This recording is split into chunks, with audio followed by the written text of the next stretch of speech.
नमस्कार। कार्तिकेय बत्रा नाम है मेरा और कोविड संबंधित आंकड़े लेकर एक बार फिर आपके समक्ष हाजिर हूँ। पिछले 24 घंटे में भारत में कुल 3.25 लाख नए केस दर्ज हुए हैं। सबसे ज्यादा केस इनमें महाराष्ट्र, कर्नाटक, केरल और तमिलनाडु से आ रहे हैं। साथ ही साथ मृतकों की संख्या में तकरीबन 3,880 का इजाफा हुआ है। राहत की बात यह है कि ये संख्या कल की संख्या से कम है और साथ ही साथ ये जो केसेस की संख्या है रोजाना के, जैसा कि ये लाल लकीर आपको बता रही है, वो कहीं ना कहीं घटती हुई नजर आ रही है। हालांकि विश्व स्तर पर अब ये बात मानी जा चुकी है कि भारत में अंडर रिपोर्टिंग हो रही है। डोनेट कार्ड और वॉइस ऑफ स्लम जुड़कर दिल्ली और नोएडा के स्लम्स में गरीबों को फ्री ऑक्सीजन सप्लाईज प्रोवाइड करने का प्रयास कर रहे हैं। डिस्क्रिप्शन में दिए हुए लिंक पर जाकर डोनेट कार्ड पे अभी डोनेट करें। इन गरीब परिवारों का सहारा बने। और जो फील्ड रिपोर्ट्स भी ग्रामीण इलाकों से खासकर आ रही हैं, उससे ये लग रहा है कि अंडर रिपोर्टिंग की संख्या काफी ज्यादा है।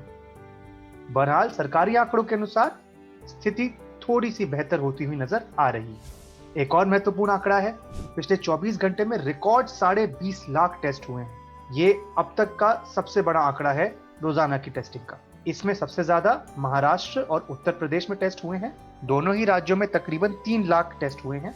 आप लोग जहां से ये शो देख रहे हैं, जमीनी हकीकत मुझसे बेहतर जानते हैं, तो टेस्टिंग की में जो इजाफा हुआ है ये एक अच्छी खबर तो है, लेकिन उतना ही महत्वपूर्ण ये है कि टेस्टिंग केवल शहरी इलाकों में ना हो, ग्रामीण इलाकों में भी हो।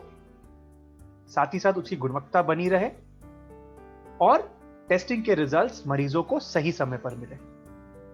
महाराष्ट्र और उत्तर प्रदेश के बाद जहां सबसे ज्यादा टेस्ट हुए हैं वो राज्य हैं गुजरात, बिहार, कर्नाटक, तमिलनाडु और केरल। अब आगे बढ़ते हैं, बात करते हैं एक्टिव केसेस की। भारत में इस समय कुल 31,40,000 के आसपास एक्टिव केसेस हैं।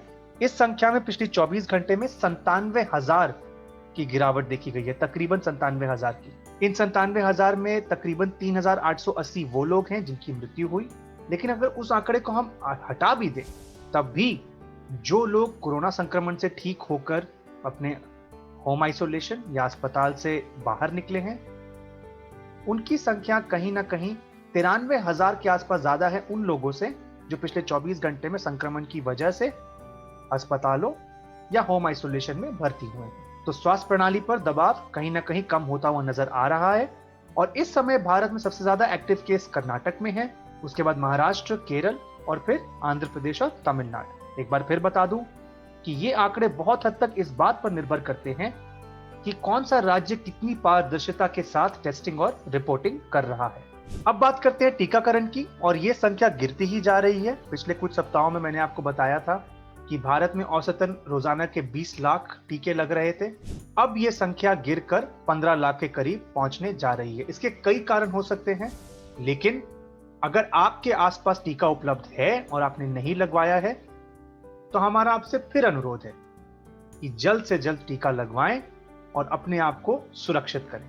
अब आगे बढ़ते हैं, और आप में से जो लोग ये शो रोजाना देख रहे हैं समझ गए होंगे अब तक कि इस शो के पहले भाग में मैं रोजाना के आंकड़ों की बात करता हूं और दूसरे भाग में हर रोज एक नया विषय चुनकर उसके बारे में उसका विश्लेषण करता हूं। तो आज का विश्लेषण है भारत की स्वास्थ्य प्रणाली, जिसमें हम एक बिंदु पर ध्यान केंद्रित करेंगे, जनसंख्या और हॉस्पिटल बेड्स का अनुपात। देखते हैं कि हर राज्य में भारत में कितने हॉस्पिटल बेड उपलब्ध हैं प्रति 1000 व्यक्ति, और यह फर्क शहरी और ग्रामीण इलाकों में कैसा है।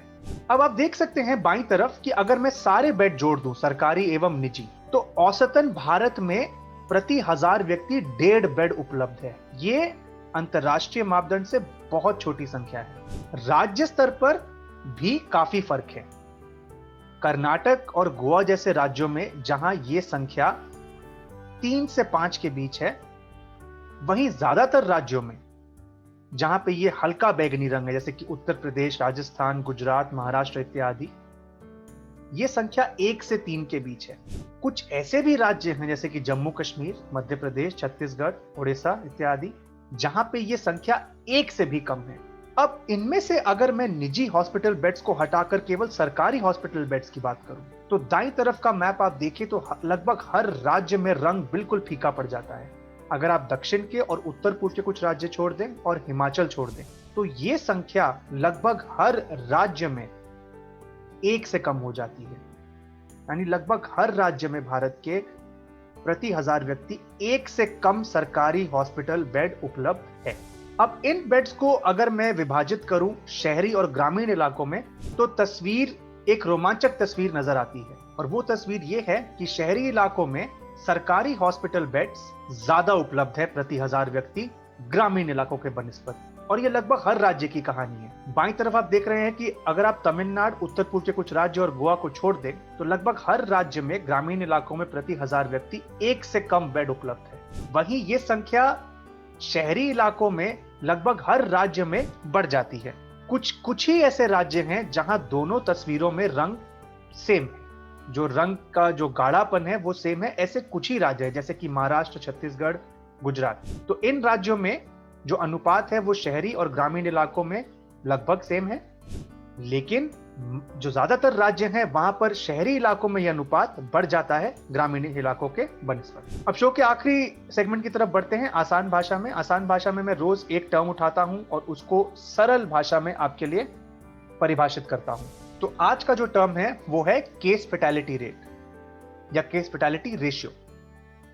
केस फैटेलिटी रेशियो हमें यह बताता है कि प्रति 100 कंफर्म्ड केसेस पर कितनी मृत्यु कोरोना की वजह से हो रही है। तो यदि किसी राज्य में यह संख्या 2 है, 2%, इसका मतलब प्रति 100 कंफर्म्ड केसेस पर उस राज्य में 2 मौतें हो रही हैं। एक और जुड़ा हुआ टर्म है इन्फेक्शन फैटेलिटी रेशियो। ये थोड़ा अलग है, सुनने में काफी सिमिलर लगता है पर अलग है। अलग कैसे है? ये आपको बताता है कि प्रति 100 संक्रमित व्यक्तियों पर कितनी मृत्यु हो रही है। हम जानते हैं कि हर संक्रमित व्यक्ति टेस्ट नहीं करवाता, कभी कभी एसिम्प्टोमेटिक होता है, या अगर करवाए भी तो कभी कभी टेस्ट कंफर्म नहीं होता। तो इसलिए ये आंकड़ा पहले आंकड़े से अलग है। टेस्ट फैटेलिटी रेशियो या केस फैटेलिटी रेशियो ये बताता है प्रति 100 कंफर्म्ड केसेस पर कितनी मृत्यु हो रही है, और इन्फेक्शन फैटेलिटी रेशियो ये बताता है प्रति 100 संक्रमित व्यक्तियों पर कितनी मौतें हो रही हैं। तो आशा करता हूं आपको ये फर्क समझ में आ गया होगा। यही था आज का एपिसोड। कोई सवाल हो, कोई ख्याल हो तो कमेंट सेक्शन में लिखिएगा, मुझे ट्वीट करिएगा @कार्तिकेय बत्रा पर, मैं जवाब दूंगा। अपना और अपने परिजनों का ख्याल रखिएगा। आपका बहुत बहुत धन्यवाद।